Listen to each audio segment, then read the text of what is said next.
Hello friend, good morning and welcome back to online platform of Bright Career Academy. Bright Career Academy को online platform पे आप सभी को एक बार फिर से स्वागत है। आई होप आप सभी अच्छे होंगे और आप लोगों की स्टडी भी अच्छा से चल रही होगी। आज का ये वीडियो शुरू करने से पहले हम आप सभी से रिक्वेस्ट करते हैं कि आप लोग इस वीडियोज़ को और मेरे जितने भी वीडियोज़ हैं उन सबको जितना ज़्यादा से ज़्यादा हो सके शेयर करें, ताकि इस वीडियोज़ के माध्यम से लोग ज़्यादा से ज़्यादा फ़ायदा उठा सकें। बहुत अफसोस के साथ हमें आप सभी से ये रिक्वेस्ट करना पड़ रहा है। पता ना क्या हो गया आजकल के समाज को।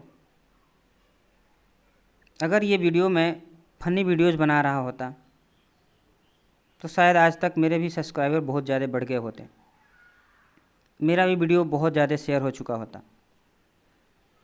पर मैं जो भी वीडियोज़ बना रहा हूँ वो इसलिए नहीं बना रहा हूँ कि मुझे बहुत ज़्यादा पॉपुलैरिटी मिले, मुझे ज़्यादा लोग लाइक करें, शेयर करें, सब्सक्राइब करें। मैंने बस एक पहल शुरू किया है। मैं चाहता हूँ कि सारे स्टूडेंट्स को, सभी बच्चों को फ्री ऑफ कॉस्ट एक क्वालिटी एजुकेशन मिल सके। मैं बहुत ज़्यादा मेहनत कर रहा हूँ। एक पावर पॉइंट प्रेजेंटेशन को बनाने के पीछे, एक 45 मिनट 40 मिनट के क्लास के पीछे घंटों वर्क करने पड़ते हैं, घंटों मेहनत करने पड़ते हैं। लेकिन फिर भी जब ये वीडियोज़ कुछ लोगों तक सिमट के रह जाता है तो बहुत अफसोस होती है। अफसोस इस बात की होती है कि हमने मेहनत किया और मेहनत के अकॉर्डिंग, मेहनत के मुताबिक हमारे वीडियोज़ से उतने बच्चों को फ़ायदा नहीं पहुंच पाया जितने बच्चों को पहुंचना चाहिए। तो काइंडली हम आपसे रिक्वेस्ट करते हैं कि प्लीज़ आप वीडियोज़ को, मेरे चैनल को सब्सक्राइब करें और जितना ज़्यादा से ज़्यादा हो सके शेयर करें, ताकि ज़्यादा से ज़्यादा बच्चे इसका फ़ायदा उठा सकें। देखिए, हम ये नहीं कहते हैं कि फ़नी वीडियोज़ ना देखिए, देखना ज़रूरी है। फ़नी वीडियोज़ देखिए, एंटरटेनमेंट कीजिए। लेकिन एंटरटेनमेंट तभी अच्छा लगता है जब आपके घर सब कुछ ठीक ठाक हो, आपके पास पैसे हों, आपके घर में सब कुछ स्वस्थ हो, सब कुछ अच्छा हो। और हेल्थ और वेल्थ दोनों ही चीज़ें, घर में खुशहाली, घर में पैसा और घर में स्वास्थ्य तभी आ सकता है जब अच्छा से कोई एजुकेटेड फैमिली हो, अच्छा से पढ़ा हो। तो पढ़ाई बहुत ज़्यादा ज़रूरी है, एंटरटेनमेंट ज़रूरी है। फ़नी वीडियोज़ देखिए, उसको लाइक कीजिए, जो भी करना है कीजिए, लेकिन साथ साथ पढ़ाई पे बहुत ज़्यादा ध्यान देना ज़रूरी है। तो पहले आप सभी से रिक्वेस्ट है कि प्लीज़ इसे जितना ज़्यादा से ज़्यादा हो सके शेयर करें, क्योंकि अगर मुझे फेम होना होता, मुझे पॉपुलर होना होता तो मैं भी फ़नी वीडियोज़ बनाता। बिकॉज मैं जानता हूँ कि फ़नी वीडियोज़ वगैरह या फिर जो भी कहीं एंटरटेनिंग जो भी वीडियोज़ होते हैं, बहुत सारे लोग तो जो है गंदे संदे वीडियोज़ बनाते हैं, भद्दे भद्दे थंबनेल लगाते हैं, लेकिन मुझे वैसे करना नहीं है। और इसलिए बहुत दुख के साथ हम कह रहे हैं कि आप लोग समझिए, फ़नी वीडियोज़ देखने वाले की पॉपुलैरिटी बहुत बढ़ती जाती है, सेलिब्रिटीज़ की पॉपुलैरिटी बढ़ जाती है। लेकिन वही एक शिक्षक जो दिन रात मेहनत करके बच्चों को पढ़ाना चाहता है, बच्चों को भविष्य को सुधारना चाहता है, उसे कोई देखना नहीं चाहता, उसे कोई समझना नहीं चाहता, उसकी मदद कोई करने के लिए हाथ नहीं बटाना चाहता। हम अपने ही नहीं, हम आप सभी से रिक्वेस्ट करते हैं कि आप ऐसा न करें, वरना समाज में जो अच्छे काम करने के लिए जो भी लोग आते हैं वो हतोत्साहित होंगे और इससे समाज पे बुरा असर पड़ेगा। आप खुद देख सकते हैं कि फ़नी वीडियोज़ बनाने वाले आज कितने पॉपुलर हैं, कितने फेमस हैं। वहीं शिक्षकों का हाल देखिए, बहुत सारे शिक्षक हैं, बहुत सारे टीचर हैं जो यूट्यूब पे फ्री ऑफ कॉस्ट पढ़ाते हैं, लेकिन क्या मिलता है? कुछ नहीं। ना उनके सब्सक्राइबर बढ़ते हैं, ना उनके फॉलोअर बढ़ते हैं, ना उनको लाइक्स मिलता है, ना उनको व्यूज़ मिलता है। तो काइंडली हम आप सभी से रिक्वेस्ट करते हैं कि बहुत मेहनत लगता है इन सारी तरह के इन स्लाइड्स को बना करके पढ़ाना, पीपीटी बना करके पढ़ाना, उसके पीछे बहुत ज़्यादा वर्क करना पड़ता है।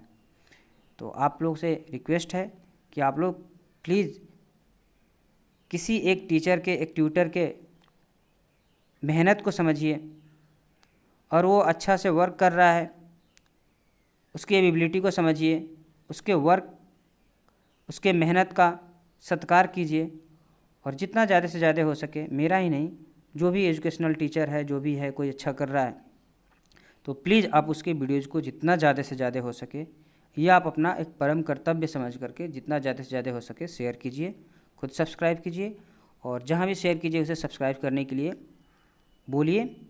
और बस आज इतना ही कहना था हमको आपसे।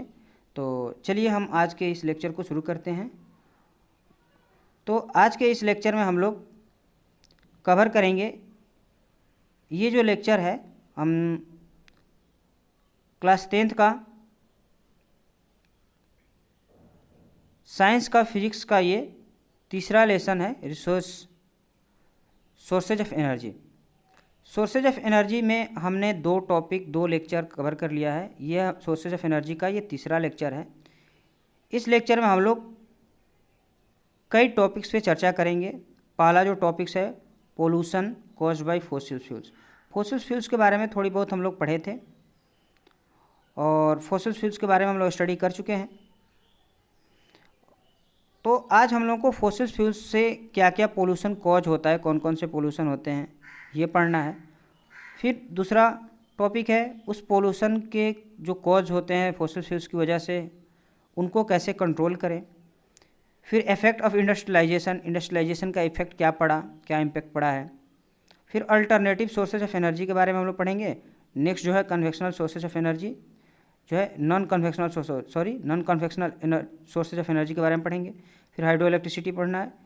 उसके बाद से इस लेक्चर में हम लोग हाइड्रो इलेक्ट्रिसिटी पावर प्लांट्स के बारे में पढ़ेंगे। उसके बाद जो है इसका लास्ट टॉपिक होगा विंड एनर्जी। तो आज के इस लेक्चर में हम लोग इतने टॉपिक्स कवर करने वाले हैं। तो चलिए शुरू करते हैं। पहला टॉपिक जो है मेरा इस लेक्चर का पहला टॉपिक है pollution caused by fossil fuels.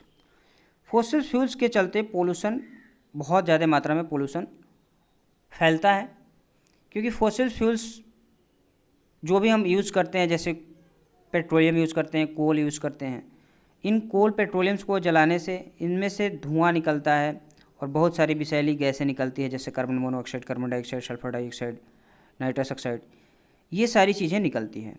हम जब पेट्रोलियम से चलने वाली गाड़ियों का इस्तेमाल करते हैं तो उनके साइलेंसर से सल्फर डाइऑक्साइड और नाइट्रस ऑक्साइड निकलता है। जब हम कोई चीज़ जलाते हैं, कोयला वगैरह जलाते हैं, तो उसमें कार्बन डाइऑक्साइड, कार्बन मोनोऑक्साइड, उसमें भी थोड़ी बहुत मात्रा में सल्फर डाइऑक्साइड वगैरह ये सब निकलता है। ये सारी गैसें हवा में जा कर के वायुमंडल को बहुत तरीके से प्रभावित करती हैं। तो जब हम कोई चीज़ को जलाते हैं तो उसमें से जो सल्फ़र डाइऑक्साइड और नाइट्रस ऑक्साइड जो निकलता है वो सीधे एटमॉस्फेयर में चला जाता है, और एटमॉस्फेयर में जाने के बाद से वो बारिश के जल के साथ रिएक्शन करके, अभिक्रिया करके, नाइट्रस ऑक्साइड जो है बारिश के जल के साथ जो है अभिक्रिया करके नाइट्रिक एसिड बनाता है, और सल्फ़र डाइऑक्साइड जो है वर्षा जल के साथ मिल करके सल्फ्यूरिक एसिड बनाता है, और दोनों ही एसिड के फॉर्म में नीचे गिरते हैं। तो इस तरह के सिचुएशन को, इस तरह की घटना को हम लोग एसिड रेन कहते हैं। और एसिड रेन की वजह से बहुत अधिक मात्रा में जीव जंतु, पेड़ पौधे प्रभावित होते हैं, और इससे नॉन लिविंग थिंग्स भी बहुत ज़्यादा प्रभावित होती है। तो एसिड रेन की वजह से अत्यधिक मात्रा में पेड़ पौधे जो होते हैं उनकी पत्तियां झड़ने लगती है, वो शुष्क हो जाते हैं। तालाब में रहने वाले जीव जंतु भी बहुत ज़्यादा प्रभावित होते हैं। तालाब में रहने वाली मछलियां भी, जब तालाब में पानी बारिश के साथ जो है, जब अम्ल वर्षा गिरती है, अम्ल गिरता है नीचे, तो तालाब के पानी का, झील के पानी का सल्टनिटी बढ़ जाती, एसिडिटी बढ़ जाती है, उसकी अम्लीयता बढ़ जाती है। अम्लीयता बढ़ जाने की वजह से उसमें रह रहे सभी जीव मरने लगते हैं। आप यहाँ पर देख सकते हैं ये मछलियाँ कितनी संख्या में मरी पड़ी हुई है। इस झील में बारिश के साथ जो एसिड गिरा, उस एसिड की मात्रा बढ़ जाने की वजह से इस झील की जल में एसिड की मात्रा बढ़ जाने की वजह से इस झील की सारी मछलियाँ कैसे मरी पड़ी हुई है आप देख सकते हैं। ये पूरा का पूरा वन उजड़ गया है, ये एसिड रेन की वजह से। एसिड रेन का जो इम्पैक्ट जो होता है ये सिर्फ जीव जंतुओं पे नहीं पड़ता है, बल्कि नॉन लिविंग थिंग्स जैसे स्टोन वगैरह पे भी बहुत ज़्यादा देखने को मिलता है। ये एसिड रेन का ही प्रभाव है कि ताजमहल का जो रंग है वो आज बदरंग होने लगा है, बदसूरत होने लगा है। वो ताजमहल जो बहुत पहले एकदम बिल्कुल वाइट हुआ करता था, बिल्कुल दूध जैसा सफ़ेद हुआ करता था, आज जो है अम्ल वर्षा के चलते, एसिड रेन के चलते उसमें हल्का सा पीलापन आने लगा है। और आप देख सकते हैं ये पहले के ताजमहल का तस्वीर है और ये अभी के ताजमहल का तस्वीर है। तो कैसे इसका चेंज जो है, कलर कैसे चेंज हो रहा है, येलोइश हो रहा है, तो ये आप समझ सकते हैं। तो किसी भी स्टोन के या हिस्टोरिकल जो बिल्डिंग्स होती हैं, ऐतिहासिक इमारतें होती हैं, उन ऐतिहासिक इमारतों का रंग का बदरंग होना या पत्थरों में डीके होना, इस तरह की घटना को, जो अम्लीय वर्षा की वजह से होती है, इस तरह की घटना को हम लोग स्टोन लिप्रेसी या स्टोन कैंसर कहते हैं।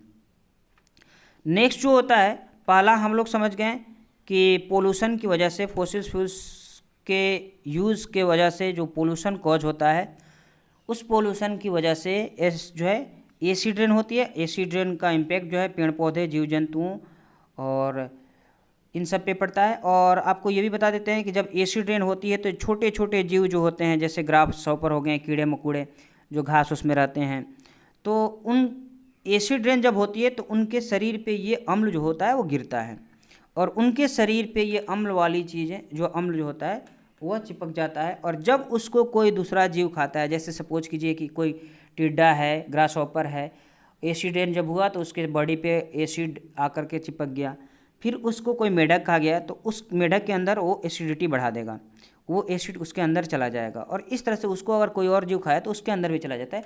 तो इस तरह से छोटे छोटे जीव तो प्रभावित नहीं होते हैं डायरेक्टली, लेकिन छोटे छोटे जीवों को खाने वाले जो जीव होते हैं उनके अंदर वो एसिड बढ़ जाता है, और इस तरह से वो भी प्रभावित होते हैं। तो ये भी जो है इस तरह से भी एसिड रेन जो है हार्मफुल इम्पैक्ट डालता है। जो नेक्स्ट जो है, फॉसिल फ्यूल्स के प्रयोग से जो पोल्यूशन होता है उसमें बहुत सारी गैसें निकलती है, जैसे कार्बन डाइऑक्साइड होती है, कार्बन मोनोऑक्साइड होती हैं।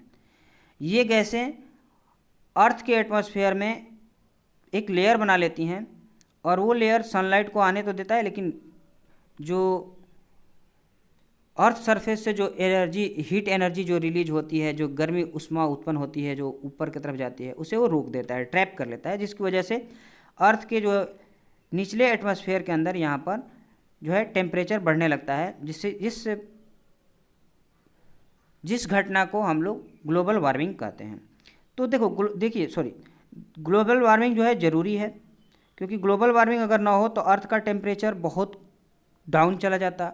दिन में जब सूरज होते तो अर्थ का टेम्परेचर हाई होता, और रात में जब सूरज नहीं होते तो पूरी की पूरी हीट रिलीज होकर के जो है एटमॉस्फेयर में चली जाती, और अर्थ का टेम्परेचर जो होता वो सीधे माइनस तक चला जाता, माइनस में चला जाता। तो इस तरह से इसका रहना ज़रूरी है, बिकॉज ये अर्थ को एक हीट प्रोवाइड करता है ताकि अर्थ पर लाइफ बना रहे। अर्थ को एक हीट देता है ताकि अर्थ पे जो है टेम्परेचर बहुत ज़्यादा लो ना हो, तो इसका रहना ज़रूरी है, ये नेचुरली है।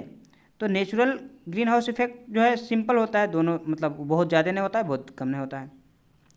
लेकिन अगर इसमें हम लोग जो है कोई इंटरफेयर कर रहे हैं, बहुत ज़्यादा फॉसिल फ्यूल्स का इस्तेमाल कर रहे हैं, बहुत ज़्यादा पोल्यूशन हो रहा है, कार्बन डाइऑक्साइड की मात्रा जब बढ़ रही है, तो बढ़ जाने की वजह से क्या होता है कि ये जो फिनोमिना था, ये जो प्रक्रिया थी हीट को ट्रैपिंग करने की, अब क्या होगा, कार्बन डाइऑक्साइड की मात्रा जब ज़्यादा बढ़ेगी तो हीट भी ज़्यादा ट्रैप होगा, और ज़्यादा हीट ट्रैप होने की वजह से क्या होता है कि जो यहाँ पर गर्मी जो थी, हीट जो था वो नॉर्मल था, और यहाँ नॉर्मल से बहुत ज़्यादा हाई हो जाएगा। तो जब नॉर्मल से हाई ज़्यादा हो जाएगा तो यहाँ पर टेम्परेचर बढ़ जाएगा, और ये टेम्परेचर बढ़ेगा तो इसका इम्पेक्ट भी बहुत ज़्यादा अर्थ पे पड़ेगा। तो इसी को हम लोग ग्लोबल वार्मिंग कहते हैं, और आज अर्थ के टेम्परेचर धीरे धीरे बढ़ते जा रहा है ड्यू टू ग्लोबल वार्मिंग। फिर ग्लोबल वार्मिंग जब होगी तो आइस जो है, अगर जितने भी हैं, जो पोल पे आइस हैं, माउंटेन्स जो है के ऊपर जो है चोटियों पे, पीक पे जो आइस कवर्ड पीक हैं वो पिघलेंगी, और फिर वो मेल्ट होकर के वाटर में चेंज होगी, और जब ये वाटर अत्यधिक मात्रा में समुद्र में आएगा तो सी लेवल जो है बढ़ेगा, और सी लेवल बढ़ने की वजह से जितने भी कोस्टल एरियाज हैं पहले वो डूबेंगे, उसके बाद से धीरे धीरे सब डूब जाएंगे, पूरी अर्थ जो होगी वो वाटर कवर्ड हो जाएगी चारों तरफ से, और सारी जो देश महादेश हैं सब जलमग्न हो जाएंगे, डूब जाएंगे। तो इसका जो है ये इम्पैक्ट पड़ने वाला है। तो दूसरा जो है इफेक्ट देखें हम लोग कि फॉसिल फ्यूल्स के अधिक इस्तेमाल से जो पोल्यूशन कॉज हो रहा है, उस पोल्यूशन की वजह से दूसरा जो घटना घट रही है, दूसरी जो प्रॉब्लम क्रिएट हो रही है, दूसरी जो समस्या उत्पन्न हो रही है, वो ग्लोबल वार्मिंग की समस्या है। तो अब जो है फॉसिल फ्यूल्स जो होते हैं वो बहुत अधिक मात्रा में स्मोक्स निकलते हैं, उससे बहुत ज़्यादा मात्रा में पोल्यूटेंट्स वगैरह निकलते हैं, जैसा कि आप यहाँ पर देख सकते हैं। Burning coals leaves behind a lot of ashes, बहुत अधिक मात्रा में उनसे राख निकलती है, टीनी पार्टिकल्स, छोटे छोटे जो है राख के कण निकलते हैं जो हवा में चारों तरफ फैल जाते हैं। ये भी जो है पोल्यूट करते हैं इन्वायरमेंट को। अब जो है हम इस पोल्यूशन को कंट्रोल कैसे करें, तो हमें कंट्रोल करने के लिए हम जितना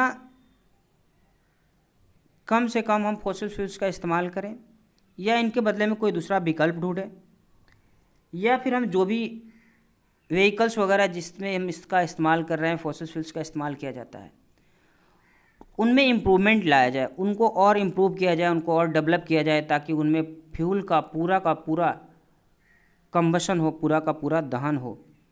जब पूर्ण दहन होगा तो उससे बहुत कम मात्रा में अपशिष्ट पदार्थ निकलेंगे, और यही अपशिष्ट पदार्थ ही तो पोल्यूशन को कॉज करते हैं, पोल्यूशन उत्पन्न करते हैं। उसके बाद से जितने भी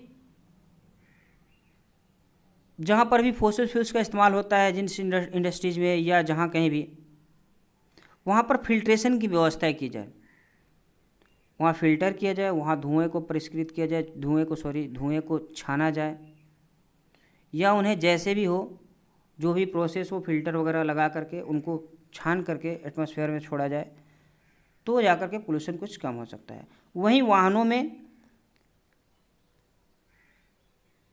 एक कैटालिटिक कन्वर्टर आता है।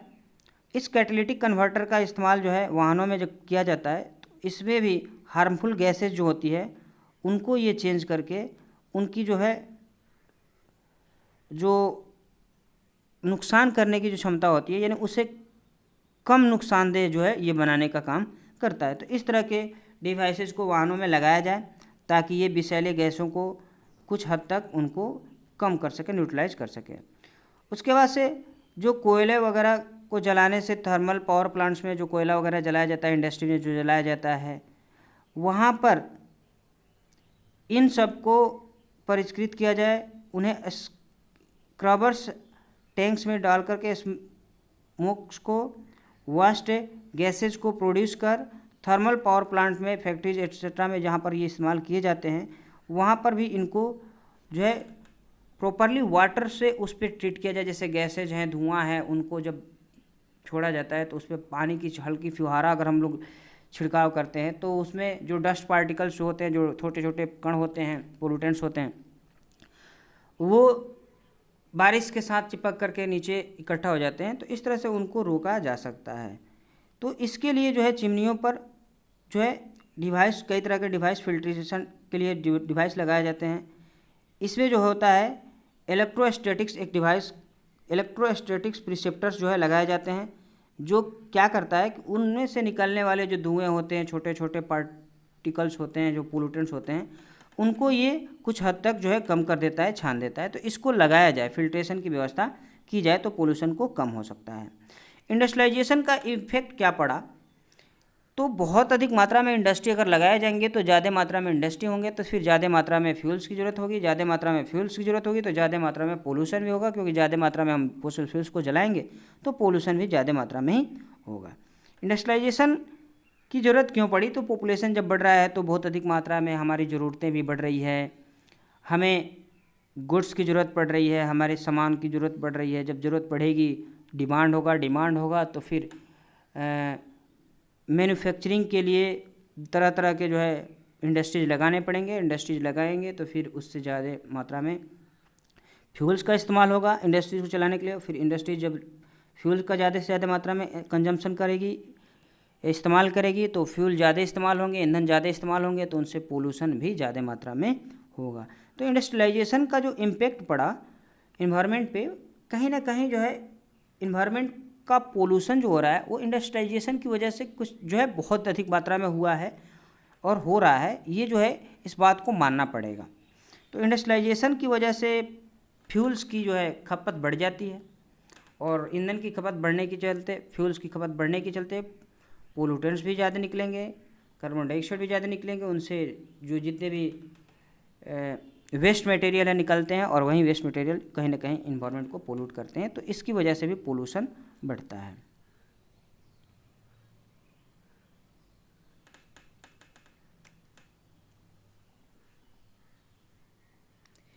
उसके बाद से इंडस्ट्रियलाइजेशन की वजह से क्या हुआ कि जितने भी फ्यूल्स थे वो फ्यूल की मात्रा में कमी आने लगी, आ रही है। जैसे आप फॉसिल फ्यूल्स समझ रहे हैं, फॉसिल फ्यूल्स तो एक लिमिटेड मात्रा में रिजर्व हैं और जब हम लोग इंडस्ट्रियलाइजेशन हुआ तो बहुत अधिक मात्रा में उनका जो हम इस्तेमाल करने लगे तो एक प्रॉब्लम ये क्रिएट हुआ कि धीरे जो है काफ़ी तेज़ी से ये जो फ्यूल्स है वो कम होने लगे। तो इंडस्ट्रियलाइजेशन का इम्पेक्ट एक इस पर भी पड़ता है कि जो भी फ्यूल्स हैं वो फ्यूल्स में लगातार कमी आने लगी।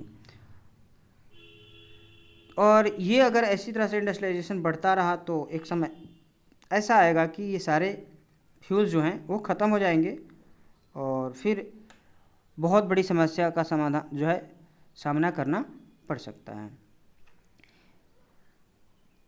अब जो है इस प्रॉब्लम को फेस करने की वजह से, इस प्रॉब्लम को फेस करने के लिए, इस प्रॉब्लम को सॉल्व करने के लिए, इस प्रॉब्लम से निकलने के लिए जो प्रॉब्लम हमारे सामने है, पूरे वर्ल्ड के सामने है फ्यूल को लेकर के कि फ्यूल लगातार कम होते जा रहे हैं, तो इस प्रॉब्लम से निपटने के लिए हमें कोई ना कोई अल्टरनेटिव सोर्सेज ऑफ एनर्जी को ढूंढनी होगी।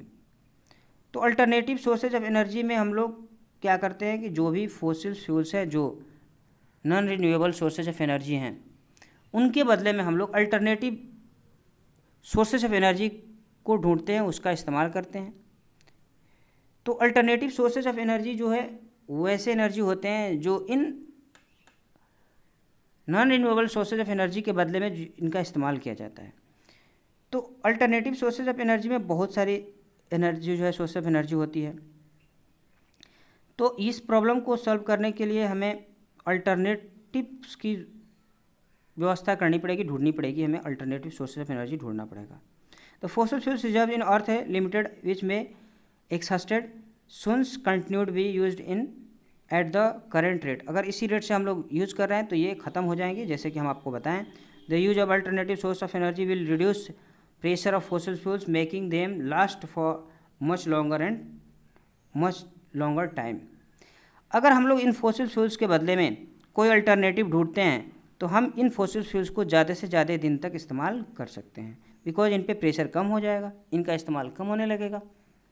By using alternative sources of energy the pollution being caused by the burning of fossil fuels can be avoided. जो फॉसिल फ्यूल्स का इस्तेमाल करने से जो पोल्यूशन बढ़ रहा है, अगर हम कोई अल्टरनेटिव सोर्सेज ऑफ एनर्जी को लाते हैं तो उससे एक बेनिफिट तो ये होगा कि फॉसिल फ्यूल्स पे जो प्रेशर है वो कम होगा। और जब फॉसिल फ्यूल्स की खपत कम होने लगेगी, यूज़ कम होने लगेगा, तो इन फॉसिल फ्यूल्स से जो पोल्यूशन कॉज हो रहा है वो पोल्यूशन भी कम होने लगेगा। तो ये अल्टरनेटिव्स को ढूंढने से ये सारे फायदे हैं। नेक्स्ट जो होता है, the scientist have started showing renewed interest in exploring and using the alternative sources of energy due to two reasons. दो रीजन्स होते हैं जिनकी वजह से अल्टरनेटिव सोर्सेज ऑफ एनर्जी का इस्तेमाल किया जाने लगा। Because the fossil fuels and nuclear fuels in the earth are limited which may not last for long. दो परेशानियां हुई जिनकी वजह से हम लोगों ने या आज अल्टरनेटिव सोर्सेज ऑफ एनर्जी को यूज़ करने के पीछे हमें मजबूर होना पड़ा या उसे ढूंढना पड़ा। तो अल्टरनेटिव सोर्सेज ऑफ एनर्जी के पीछे भागने का दो रीज़न है। एक तो पहला, ये जो फॉसिल फ्यूल्स हैं और जो न्यूक्लियर एनर्जी है, इसकी जो मात्रा है, इसका जो स्टोरेज है वो अर्थ के अंदर लिमिटेड है। तो फिर लिमिटेड है तो कहीं ना कहीं ये जैसे जैसे हम इसका इस्तेमाल करते जा रहे हैं उनकी मात्रा जो है कम होते जा रही है, स्टोरेज उनका कम होते जा रहा है। तो ये एक समस्या है कि एक दिन ऐसा भी आएगा जब ये पूरे ख़त्म हो जाएंगे। तो इनके विकल्प के लिए हम लोग अल्टरनेटिव सोर्स ऑफ एनर्जी को ढूंढें या अल्टरनेटिव सोर्स ऑफ एनर्जी को यूज़ करने की आवश्यकता पड़ती है। दूसरा जो है रीज़न है वो रीज़न है पोल्यूशन। जी, पोल्यूशन भी एक रीज़न है जो हमें कहीं ना कहीं अल्टरनेटिव सोर्सेज ऑफ एनर्जी को यूज़ करने पे मजबूर करता है। तो ये जो फॉसिल फ्यूल्स हैं इनका इस्तेमाल करने की वजह से बहुत अधिक मात्रा में पोल्यूशन होता है। तो हमें ये ज़रूरत है कि कोई एक दूसरा अल्टरनेटिव ढूंढे जिससे पोल्यूशन भी कम हो। तो ये दो रीज़न है जो अल्टरनेटिव सोर्स ऑफ एनर्जी को यूज़ करने के लिए, अल्टरनेटिव सोर्सेज ऑफ एनर्जी को ढूंढने पे बाध्य करती है। अब हम अल्टरनेटिव सोर्सेज ऑफ एनर्जी में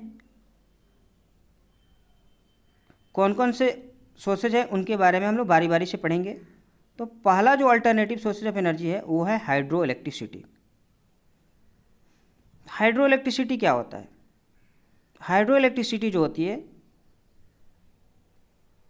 वो जो है फ्लोइंग वाटर से प्रोड्यूस की जाती है।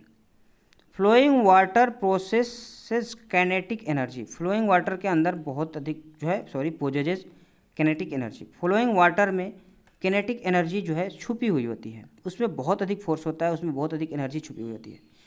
उसी एनर्जी को the energy of flowing water has been traditionally use for rotating the water wheels and drives water mills to grind wheat to make flour. इसका इस्तेमाल जो होता है, जब इसका इस्तेमाल हम लोग किसी भी यंत्र को चलाने के लिए करने लगते हैं, उस फोर्स का इस्तेमाल, या इसका इस्तेमाल जब हम लोग बड़े बड़े टरबाइन्स को लगा करके इलेक्ट्रिसिटी प्रोड्यूस करने के लिए करने लगते हैं, तो इस तरह की एनर्जी को हम लोग हाइड्रो इलेक्ट्रिक एनर्जी कहते हैं। जब उसको इलेक्ट्रिसिटी में चेंज कर देंगे तो हाइड्रो इलेक्ट्रिक एनर्जी कहलाएगी। तो इसके लिए क्या करना पड़ता है? इसके लिए हम लोग पहले डैम बनाते हैं, जैसे कि आप यहाँ पर देख रहे हैं।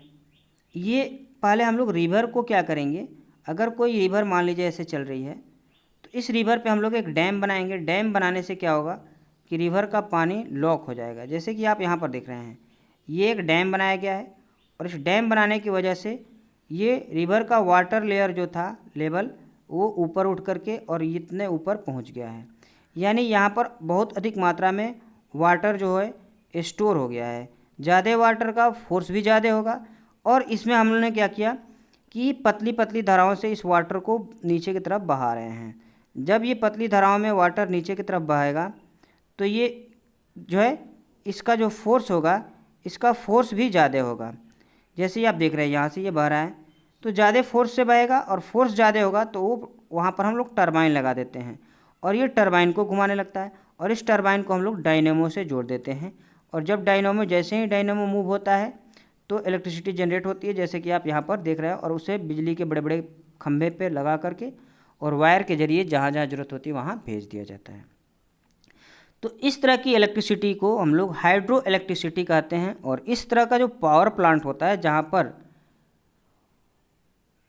रनिंग वाटर के फोर्स का, रनिंग वाटर के एनर्जी का इस्तेमाल इलेक्ट्रिसिटी को जनरेट करने के लिए किया जाता है, उस तरह के पावर प्लांट को हम लोग हाइड्रो पावर प्लांट या हाइड्रो इलेक्ट्रिसिटी पावर प्लांट के नाम से जानते हैं। तो ये आप देख रहे हैं, इसमें यही जो है उसका कंसेप्ट होता है।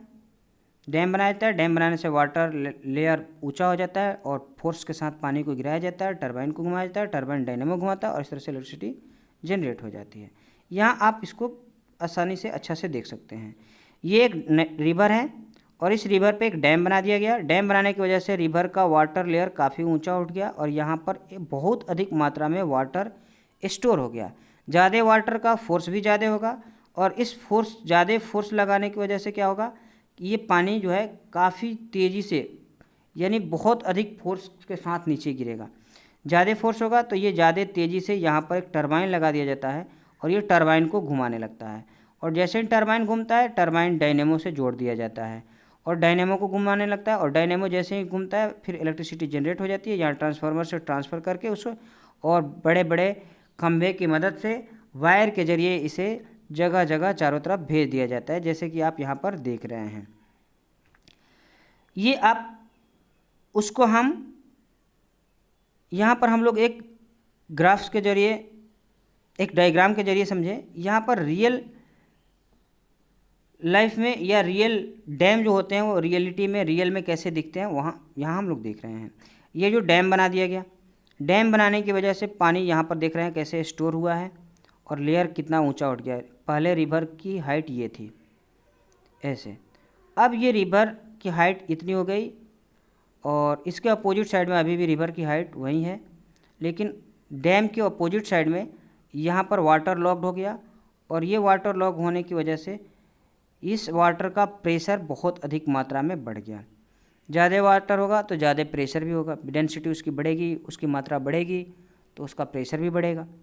और यहाँ पर पतली पतली धाराओं से उस वाटर को गिराया जा रहा है और यहीं पे टरबाइन लगा दिया गया। टरबाइन जब मूव होगा तो फिर उसको डायनेमो से जोड़ दिया जाता है। टरबाइन ये आप देख सकते हैं, ये से ही टरबाइन होती है। जब इससे वाटर पास होता है तो इसमें पंखियाँ लगी होती है और पंखियाँ घूमने लगती हैं और काफ़ी फोर्स के साथ पंखियाँ घूमती है। इस पंखियों को घूमने की वजह से इसमें जो रड, जो जिस रड में ये पंखियाँ जुड़ी रहती है वो रड भी काफ़ी तेज़ी से रोटेट होने लगता है, मूव करने लगता है और इस रोटेटिंग रड को ही डायनेमो से ला करके जोड़ दिया जाता है। जब ये रड मूव करेगा, रोटेट करेगा तो डायनेमो रोटेट करेगा, डायनेमो रोटेट करेगा तो इलेक्ट्रिसिटी जनरेट हो जाती है। तो ये आप देख सकते हैं, ये यही कंसेप्ट होता है कि हम कहीं ना कहीं पानी को रोकते हैं। नदी के पानी, रिवर पे हम लोग डैम बनाते हैं, एक बांध बना देते हैं। जब डैम बनाते हैं तो रिवर का वाटर जो है लॉक्ड होने लगता है, इकट्ठा होने लगता है। फिर ये इकट्ठा होता है तो बहुत अधिक मात्रा में जल इकट्ठा हो जाता है। तो ज़्यादा मात्रा में जल इकट्ठा होगा तो उसका फोर्स भी ज़्यादा होगा और उसको पतली पतली धाराओं में जब करके गिराते हैं तो काफ़ी फोर्स के साथ गिरता है। उस फोर्स पे हम लोग टरबाइन को लगा देते हैं और ये फोर्स के साथ जब ये वाटर मूव करता है तो टरबाइन को रोटेट करने लगता है। टरबाइन रोटेट होता है और इस टरबाइन जो है डायनेमो को रोटेट करता है और डायनेमो जो है रोटेट होता है तो उस तरह से इलेक्ट्रिसिटी जनरेट हो जाती है और ये फिर वाटर जो है इधर चला जाता है। तो ये था हाइड्रो इलेक्ट्रिसिटी पावर प्लांट। अब हाइड्रो इलेक्ट्रिसिटी पावर प्लांट के कुछ एडवांटेज होते हैं, इनकी बहुत खासियत होती है। पहला जो है, हाइड्रो इलेक्ट्रिसिटी पावर प्लांट से कोई पोल्यूशन नहीं होता है। अब बताइए यहाँ क्या पोल्यूशन होगा, ना कुछ जल रहा है ना कोई अपशिष्ट निकल रहा है, तो फिर पोल्यूशन का तो चांसेस नहीं है। तो इससे कोई पोल्यूशन नहीं होता है। दूसरी बात है, यह एक रिन्यूएबल सोर्सेज ऑफ एनर्जी है। यह जो है एक रिन्यूएबल सोर्सेज ऑफ एनर्जी है जो फिर से नया हो जाता है। अब ये वाटर इधर फ्लो करके जा रहा है, फिर ये यहाँ पर समुद्र में जाएगा। समुद्र में सी लेवल पे जब सनलाइट पड़ेगा फिर हीट होगा, फिर इवोपरेट होगा, फिर कंडेंस होगा, फिर क्लाउड बनेगा। फिर क्लाउड जो है वो बारिश करेंगे, फिर नदियों में पानी आ जाएगा, या फिर वो क्लाउड जा कर के किसी माउंटेन पे आइस पिक में कवर्ड हो जाएंगे, आइस पिक बनेंगे जो है वहाँ पर जा कर के पिक पे आइस कवर्ड हो जाएंगे, आइस कैप बनेंगे। फिर आइस जो है मेल्ट होगा, फिर मेल्ट होने के बाद से पहाड़ों से आइस जो पिघलेगा फिर नदियों में आएगा, फिर नदियों में पानी डैम से होकर के चला जाएगा। तो ये कभी ख़त्म नहीं होगा। तो पहला चीज़ हम देखें, इनसे कोई पोल्यूशन नहीं हो रहा है। दूसरी बात कि ये एक रिन्यूएबल सोर्सेज ऑफ एनर्जी है, ये ख़त्म नहीं होंगे कभी, ये फिर से रिन्यू हो जाते हैं। तीसरी चीज़ जो देख रहे हैं, इसकी खासियत ये होती है कि इसमें हम लोग को कच्चा माल खरीदने की ज़रूरत नहीं पड़ रही है। जब हम थर्मल पावर प्लांट लगाते हैं तो उसमें हमें कोयला खरीदना पड़ता है, कहीं से लाना पड़ता है, लेकिन इसमें हमें पानी खरीदना नहीं पड़ता है। जब कोयला खरीदेंगे तो हो सकता है कि हमारा पावर प्लांट कोयले वाले जगह पे ना हो, कहीं अलग हो, तो फिर उस कोयले को लाने में हमारा ट्रांसपोर्टेड एक्सपेंचर लगेगा, ढुलाई का खर्च लगेगा। फिर जब हम कोयला जलाएंगे तो उससे धुआं निकलेगा, पोल्यूशन करेगा, इन्वायरमेंट को पोल्यूट करेगा। फिर कोयला जलाने के बाद से जो हमारा राख निकलेगा, उस राख को रखने की एक बड़ी समस्या आ जाती है।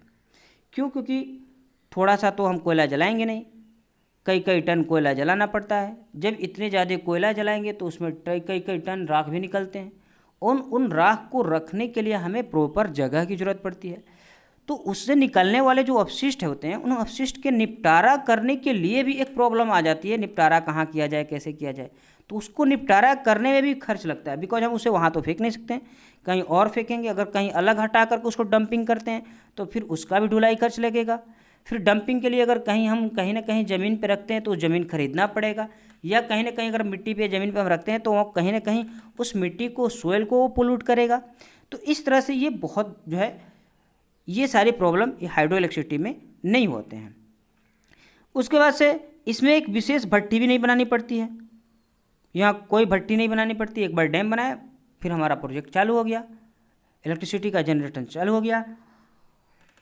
उसके बाद से इसको एक डैम बनाने की वजह से जो यहाँ पर वाटर लॉक्ड हुआ है, इसमें हम लोग मत्स्य पालन कर सकते हैं, नौकायन कर सकते हैं। और ये डैम बनाने की वजह से, बना देने के बाद जो ये निचले इलाके में, मैदानी इलाके में इस नदी में बाढ़ की समस्या जो थी, बाढ़ आ जाता था, वो भी अब नहीं आएगा। बिकॉज हम लोग पानी इस डैम से थोड़ा थोड़ा पानी निकल रहा है, गिर रहा है, और थोड़े थोड़े पानी जब गिरेंगे तो इधर बाढ़ आने की कोई समस्या हो ही नहीं सकती है। फिर जब हम डैम बनाए, ये वाटर का लेवल जब ऊपर उठ गया तो हम यहाँ से नहरें निकाल देते हैं, और नहरें निकाल करके हम खेतों की सिंचाई भी कर लेते हैं। तो ये इतने बेनिफिट होते हैं हाइड्रो इलेक्ट्रिसिटी से। तो ये हम हाइड्रो इलेक्ट्रिसिटी से क्या क्या एडवांटेज है ये हम समझ गए। अब इसका कुछ डिसएडवांटेज भी होता है हाइड्रो इलेक्ट्रिसिटी का। हाइड्रो इलेक्ट्रिसिटी से कुछ फ़ायदे हैं तो कुछ नुकसान भी होते हैं।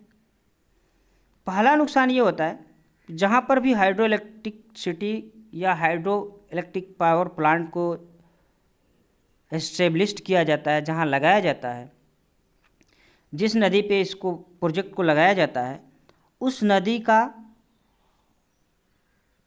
ऊपरी भाग में, उस नदी के डैम से ऊपरी भाग में एक बहुत बड़ा इलाका जो होता है वाटर लॉक्ड हो जाता है, पानी से डूब जाता है।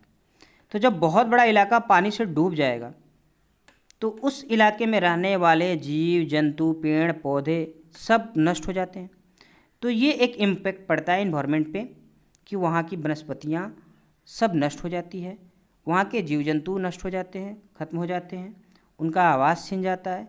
तो ये एक प्रॉब्लम क्रिएट होता है। फिर अगर वहाँ पर लोग रह रहे हैं तो उनको एक जगह से, उनको वहाँ से हटा करके दूसरी जगह बसाने का प्रॉब्लम हो जाता है।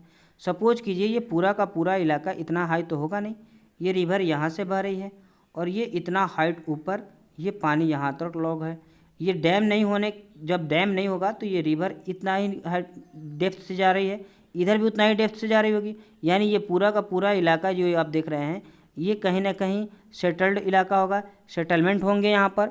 उसके बाद से ये इलाके में पेड़ पौधे जीव जंतु भी रह रहे होंगे, लेकिन ये तो वाटर लॉक्ड हो गया तो यहाँ जीव जंतु नष्ट हो गए, बेघर हो गए, पेड़ पौधे वनस्पतियाँ नष्ट हो गई, यहाँ पे रहने वाले जीव, जो जितने भी जीव जंतु थे सब खत्म हो गए। फिर यहाँ पर रहने वाले लोग जो थे उनको एक समस्या आ गई कि उन्हें यहाँ से छोड़कर कहीं और जाना पड़ा, यानी उनके रीसेटलमेंट की जो प्रॉब्लम होती है ये भी क्रिएट हो जाती है कि हम उन्हें कहीं दूसरी जगह बसाएं, और रीसेटलमेंट करने में भी बहुत सारी समस्याएं आती हैं। उसके बाद क्या होता है कि हमने ये देखा कि इकोसिस्टम बहुत ज़्यादा डैमेज हो रहा है, जो आप देख सकते हैं, आपको बताएं तो ये पूरा का पूरा जो इलाका है यहाँ पर जो पूरे जो ये आप देख रहे हैं बहुत सारे इसमें अरबों खरबों प्लांट्स होंगे, वो सारे प्लांट्स इस वाटर लॉक्ड होने की वजह से वो पूरे प्लांट्स नष्ट हो गए हैं। उसके बाद से एक ये भी होता है कि जब किसी रिवर पे हम लोग डैम बना देते हैं, डैम बनाने के बाद से क्या होता है कि हम उस डैम बना देने के बाद से ये पानी जो है यहाँ पर आकर स्थिर हो जाता है, इसका फ्लो रुक जाता है, जिसकी वजह से इसमें जितने भी मछलियों के खाने के जो पदार्थ होते हैं वो सिंक डाउन होकर के नीचे बैठ जाता है। उसके बाद अगर कोई थोड़ी बहुत मात्रा में बचा होता है तो वो टरबाइन से हो कर के नहीं आता, तो ये इधर ये फ़िल्टर हो जाता है। फ़िल्टर होने की वजह से क्या होता है कि निचले इलाके में मछलियों के खाने के लिए जो पदार्थ होती है उसकी कमी हो जाती है, जिसकी वजह से यहाँ की मछलियाँ और जल में रहने वाले जीव जंतुओं पे इसका बहुत बुरा प्रभाव पड़ता है। उन पे इसका जो है प्रभाव बहुत ज़्यादा देखने को पड़ता है, उन्हें पर्याप्त मात्रा में भोजन नहीं मिल पाता है। नेक्स्ट जो होता है, जो आप देख रहे हैं यहाँ पर, सपोज कीजिए यहाँ से मछलियाँ इधर भी हैं इधर भी है, लेकिन यहाँ पर मछलियों के खाने के जो पदार्थ उधर से आ रहे हैं थोड़ी बहुत मात्रा में, वो यहाँ से इधर नहीं जा पाएंगे, जिसकी वजह से यहाँ पर इस तरह के प्रॉब्लम होते हैं। नेक्स्ट जो होता है, जब हम लोग डैम बनाते हैं तो डैम बनाने के बाद जैसे ही डैम बनाया जाता है, वाटर लॉक होता है, जैसे ही डैम में पानी आके इकट्ठा होना शुरू होता है, पानी का लेयर जैसे जैसे बढ़ता जाता है, वैसे वैसे ऊपरी इलाके में पेड़ पौधे जो होते हैं वो पानी के अंदर डूबते जाते हैं। जैसे ये पेड़ पौधे जब पानी के अंदर डूबते हैं तो डूबने के बाद से वो सड़ते गलते हैं, उन्हें एनारोबिक बैक्टीरिया जो है सड़ाते गलाते हैं, जिसकी वजह से वहाँ पर बहुत अधिक मात्रा में मीथेन गैस निकलते हैं। और ये मीथेन गैस जो होता है वह एक ग्रीन हाउस इफ़ेक्ट को पैदा करता है। तो ये ग्लोबल वार्मिंग में काफ़ी ज़्यादा इसकी जो है ये ग्लोबल वार्मिंग को कॉज करता है। तो ये मीथेन की मात्रा, बहुत अधिक मात्रा में मीथेन निकलने की वजह से कहीं ना कहीं इन्वायरमेंट भी पोल्यूट होता है। तो ये था हमारा हाइड्रो इलेक्ट्रिक पावर प्लांट्स के कुछ डिसएडवांटेज कि उनकी क्या डिसएडवांटेज होती है। नेक्स्ट जो टॉपिक है हमारा जो सोर्स ऑफ एनर्जी का, उसमें है विंड एनर्जी। विंड एनर्जी भी एक अल्टरनेटिव सोर्सेस ऑफ एनर्जी है। हालांकि इसका इस्तेमाल बहुत पहले से भी लोग करते आ रहे हैं, लेकिन बड़े पैमाने पे नहीं हो रहा है। पहले लोग एक जगह से दूसरी जगह नाव जहाज़ को ले जाने के लिए करते थे, लेकिन आजकल इसका इस्तेमाल जो है बड़े पैमाने पे किया जा रहा है। इसको इलेक्ट्रिसिटी को जनरेट करने में किया जा रहा है। तो ये भी एक अल्टरनेटिव सोर्सेज ऑफ एनर्जी है। इसमें हम लोग क्या करते हैं कि एक खंभे पे फैन शेप के एक विंड मिल लगाया जाता है। जब हवा यहाँ पर देखिए, हवा ये पास कर रही है, जैसे हवा इधर से पास कर रही है, इस पंखी को घुमा रही है, और जैसे ही हवा के फोर्स से ये पंखी घूम रही है, इस पंखी को ला करके हमने यहाँ पर डायनेमो से जोड़ रखा है, और ये पंखी मूव कर रही है और ये डायनेमो को मूव करा रही है, और डायनेमो जैसे ही मूव हो रहा है इलेक्ट्रिसिटी जनरेट होकर के यहाँ से चली जा रही है। तो इस तरह से ये इलेक्ट्रिसिटी को जनरेट किया जाता है। तो इस तरह की एनर्जी, चूँकि हम लोग इस एनर्जी को प्राप्त कर रहे हैं विंड से, इसलिए इसे हम विंड एनर्जी भी कहते हैं। उसके बाद होता है limitation of harnessing wind energy. Wind energy की कुछ लिमिटेशन होती है। विंड एनर्जी हम हर जगह इसका इस्तेमाल नहीं कर सकते, बिकॉज ये घनी आबादी वाले क्षेत्रों में नहीं लगाया जा सकता है, मैदानी क्षेत्र में इसका इस्तेमाल नहीं हो सकता है। इसका इस्तेमाल सिर्फ समुद्र तटीय इलाके में किया जा सकता है, पहाड़ी इलाके में किया जा सकता है, या कहीं डिजर्ट है उसमें इसका इस्तेमाल किया जा सकता है। बिकॉज वहाँ पर पेड़ पौधे नहीं होने की वजह से वहाँ विंड काफ़ी तेज़ चलते हैं, और तेज़ विंड चलने के बाद ही इसको जनरेट किया जा सकता है। तो इसकी कुछ लिमिटेशन होती है। इसको जब हम जनरेट करेंगे तो इसको हम कहीं ना कहीं किसी कोस्टल एरिया में कर सकते हैं, या फिर पहाड़ी इलाके में कर सकते हैं, या फिर डिजर्ट में कर सकते हैं। और इसको जनरेट करने के लिए कम से कम एयर का जो विंड का जो स्पीड है वो 15 किलोमीटर पर आवर से एबव होना चाहिए, तभी हम इसका इस्तेमाल कर सकते हैं। तो ये इसकी लिमिटेशन है, इसको हम हर जगह इस्तेमाल नहीं कर सकते हैं। अब जो है हम एक हाइड्रो इलेक्ट्रिसिटी अभी पढ़े हैं, और इसके पहले वाले लेक्चर में हम लोगों ने थर्मल इलेक्ट्रिसिटी के बारे में पढ़ा था। आज थोड़ा हम दोनों को एक जगह रख करके ये समझने की कोशिश करते हैं कि आखिर हम दोनों के बारे में समझ लिए, पढ़ लिए, तो दोनों में बेहतर कौन है। दोनों का हम लोग कंपेयर करते हैं, दोनों की तुलना एक साथ रख करके करते हैं। एक जगह रह करके हम देखते हैं कि दोनों में क्या क्या खासियत हैं, दोनों में कौन अच्छा है। तो चलिए हम इसको शुरू करते हैं, देखते हैं कि दोनों में क्या क्या खासियत है और कौन बेहतर है। थर्मल इलेक्ट्रिसिटी में जो है वो बहुत अधिक मात्रा में पोल्यूशन कॉज करता है। हाइड्रो इलेक्ट्रिसिटी में कोई पोल्यूशन नहीं होता है। थर्मल इलेक्ट्रिसिटी जो है एक non renewable sources of energy है, बिकॉज इसको प्रोड्यूस करने के लिए हम लोग कहीं ना कहीं फॉसिल्स फ्यूल्स का इस्तेमाल करते हैं। तो जब हम फॉसिल्स फ्यूल्स का इस्तेमाल करेंगे, कोल पेट्रोलियम का इस्तेमाल करेंगे, तो ये एक फॉसिल्स फ्यूल्स जो है renewable non renewable sources of energy है।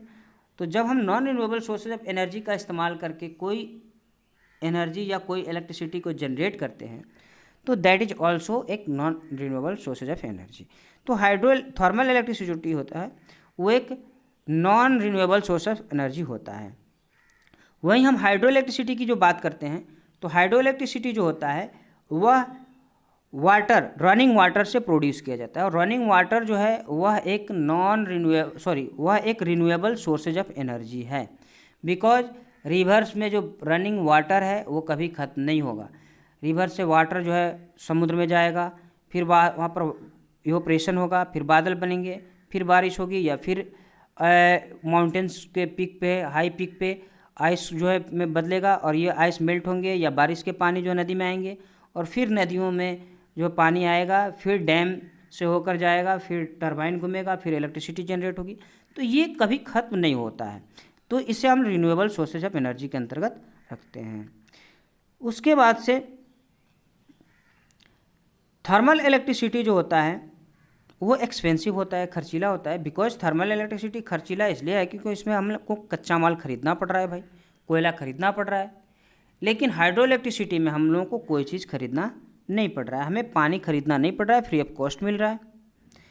उसके बाद से थर्मल इलेक्ट्रिसिटी का जो मेंटेनेंस खर्च होता है, मेंटेनेंस का जो एक्सपेंचर होता है, कॉस्ट होता है, वो बहुत हाई होता है क्योंकि उसमें एक भट्टी बनाई जाती है, फिर उसमें उसको रख रखाव करना, हमेशा उसमें हम पानी को बॉयल कर रहे हैं, हीट जला रहे हैं, तो कहीं ना कहीं हम जब हीट को प्रोड्यूस कर रहे हैं और उसको हीट के ज़रिए हम लोग वाटर को हॉट कर रहे हैं, गर्म कर रहे हैं, तो उसमें बहुत सारे डिवाइसेज इस्तेमाल किए जाते हैं, बहुत सारे इक्विपमेंट्स लगते हैं। तो जितने ज़्यादा इक्विपमेंट्स लेंगे उतनी ज़्यादा उसमें टेक्निकल एरर्स आएंगे, उतना उसका मेंटेनेंस खर्च बढ़ेगा। यहाँ पर कोई उस तरह के प्लांट्स नहीं लगाने की ज़रूरत पड़ती है, यहाँ पर एक भट्टी की ज़रूरत नहीं पड़ती है, यहाँ पर कोयला पेट्रोलियम को जलाने की ज़रूरत नहीं पड़ती है, तो विशेष तरह के एक टब या एक चैम्बर की ज़रूरत नहीं पड़ती है यहाँ पर। तो यहाँ पर डिवाइसेज कम लगने की वजह से यहाँ पर मेंटेनेंस कॉस्ट भी कम आता है। उसके बाद से थर्मल इलेक्ट्रिसिटी के बारे में अगर हम देखते हैं तो थर्मल इलेक्ट्रिसिटी जो होती है उसमें हम जो रॉ मटेरियल का इस्तेमाल करते हैं, उस रॉ मटेरियल को इस्तेमाल करने के बाद से जो वेस्टेज निकलते हैं, जो अपशिष्ट निकलते हैं, उनको निपटारा की समस्या आ जाती है, उन्हें हम कहाँ जो है डंप करें। तो इसको उसके लिए भी हमें जब हम उन कोयले को जला रहे हैं, कोयले से जो राख निकल रहा है, अत्यधिक मात्रा में राख जो निकल रहे हैं, उसको हमें कहीं ना कहीं डंप करना है। तो जहाँ पर मिट्टी पे जब रखेंगे, जहाँ भी हम उसको फेंकेंगे रखेंगे, वो उस मिट्टी को पोल्यूट करेगी। प्लस हम उस मिट्टी को खरीदने के लिए उस इलाके को जहाँ पर उसको डंप करना है वो कहीं ना कहीं हमें इलाका ख़रीदना पड़ता है, तो उसमें भी कुछ ना कुछ कॉस्ट लगता है। अगर हम पास में डंप कर रहे हैं तो हमारा ट्रांसपोर्टेड एक्सपेंचर नहीं लगता है, ढुलाई का खर्च नहीं लगेगा। लेकिन अगर हम उसको दूर डंप करेंगे तो फिर उस राख को जो है उस जगह पर पहुंचाने में भी खर्च लगेगा, ढुलाई खर्च लग जाएगा। कोयला जो हम जलाते हैं उसको ख़रीद करके अगर हम मान लीजिए कोयला के कोई इलाका है, उसी इलाके में थर्मल पावर प्लांट लगाए हुए हैं, तो वहाँ पर हमारा ढुलाई खर्च कम लगेगा, बच जाएगा। लेकिन जब हम कोई थर्मल पावर प्लांट ऐसे जगह लगा रहे हैं जहाँ पर कोयला प्रोड्यूस नहीं होता है, कोयला नहीं निकाला जाता है, माइनिंग नहीं होती है कोयले की, तो फिर वहाँ पर हमारा कोयला को मंगाना, खरीदने में भी पैसा, फिर मंगाने में भी जो हमारा ट्रांसपोर्ट एक्सपेंचर लगेगा, तो वो उसका जो है कॉस्ट जो है हाई हो जाता है। और इसी के चलते ये थर्मल इलेक्ट्रिसिटी जो होती है वो एक्सपेंसिव भी होती है और इको फ्रेंडली नहीं होती है। हाइड्रो इलेक्ट्रिसिटी जो होती है वो इको फ्रेंडली होती है, इसमें मेंटेनेंस का खर्च भी कम आता है। अब ये आप इस डायग्राम के जरिए आप देख सकते हैं, समझिए। यहाँ पर हम लोग जो है हीट प्रोड्यूस कर रहे हैं और वाटर को गर्म कर रहे हैं, बॉयल कर रहे हैं। जब बॉयल हो रहा है तो इवोपरेशन हो रही है और उसी के जरिए हम लोग वाटर वेपर के जरिए इस टरबाइन को वो रोटेट करा रहे हैं और इलेक्ट्रिसिटी जनरेट हो रही है। यहाँ हम लोग डायरेक्ट फ्लोइंग वाटर से टरबाइन को घुमा दे रहे हैं और उसको डायनेमो को घुमा दे रहा है और इस तरह से इलेक्ट्रिसिटी जनरेट हो जा रही है। यहाँ पर हमें इसको गर्म करने के लिए हम गैसेस, कोयला, फॉसिल फ्यूल्स का इस्तेमाल करते हैं जो ख़रीदने पड़ते हैं। यहाँ पर हमें इस वाटर को ख़रीदना नहीं पड़ता है। यहाँ पर आप देख रहे हैं कई तरह की यहाँ पर एक विशेष भट्टी बनाई गई है, चैम्बर बनाया गया है, बहुत सारे इक्विपमेंट्स लगे हैं। यहाँ पर कोई इक्विपमेंट्स नहीं लगा है, यहाँ कोई विशेष भट्टी नहीं बनाई गई है, यहाँ पर कोई चेम्बर नहीं बनाया गया है, सीधे पानी फ्लो हो रहा है और वो टरबाइन को रोटेट कर दे रहा है। तो यहाँ पर विशेष चैम्बर की जो है विशेष तरह के चैम्बर की ज़रूरत पड़ती है, यहाँ विशेष तरह के चैम्बर की ज़रूरत नहीं पड़ती है। यहाँ पर रॉ मटेरियल खरीदना पड़ता है, यहाँ पर रॉ मटेरियल नहीं खरीदना पड़ता है। यहाँ पर इसका जितने ज़्यादा इक्विपमेंट्स लग रहे हैं उतने ज़्यादा मेंटेनेंस खर्च भी है, यहाँ पर कोई बहुत ज़्यादा मेंटेनेंस खर्च नहीं लगता है। ये जो है इससे जो अपशिष्ट ज़्यादा निकलता है, इससे लवा राख, इससे राख वगैरह जो अपशिष्ट निकलते हैं उससे ज़्यादा अपशिष्ट निकलते हैं, इसमें से कोई अपशिष्ट नहीं निकलता है। यहाँ से ये जो है एक non renewable source of energy और यह रिन्यूएबल सोर्स ऑफ एनर्जी है।